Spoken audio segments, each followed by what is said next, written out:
In this video, I show you how we can install the dev C++, the XiaoLoong version. This is the latest version which is updated last time in 2026. This is the beginner-friendly integrated development environment for C and C++ programming language, which removes some bugs and fixes. So first of all, you can download it. It's the open source. So click on it. Then you need to be wait for a few seconds and your downloading is start.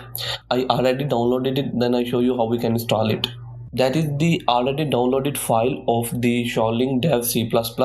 So for this one, we need to be right click on it, run as administrator here. Now the setup is open. First of all, we need to choose the language. I default choose English. Then I accept the agreement, click on next here, click on next here. They ask for choosing the path. I don't be change anything here. Click next, and after that I click on install. So it's taken a few seconds, then our installation is complete for this XiaoLoong version of dev C++. Now the setup is complete, and then we click on finish. Now this is the desktop version. Right click on it, and first time I run as administrator here. So first time when this software is run, it takes some time, so don't worry.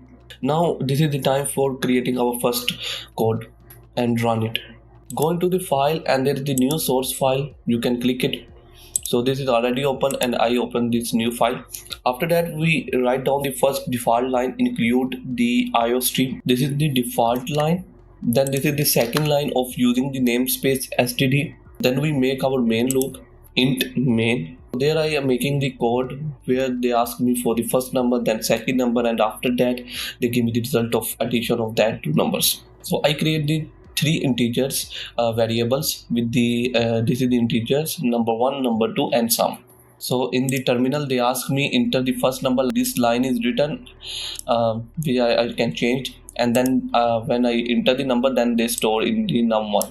Now this is the same line just for the num2.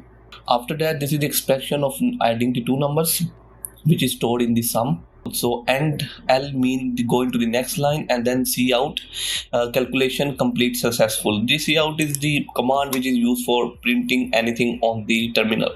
So this is the time for saving the file. First of all, go into the file, click on save as. I don't be change the name here, click on save. Now the file is saved. After that, we go into this execute. There is the button of compile and run. There is the error because we don't we close it the loop, so we said return 0 and then close it. Now after that we click on execute, compile and run. In the command window they ask me enter the first number. I say 12. Enter the second number. I say 8. Now the sum is 20. Calculation complete successful. So in that way you can download and install the latest version of the dev C++, and then you can run your code in it.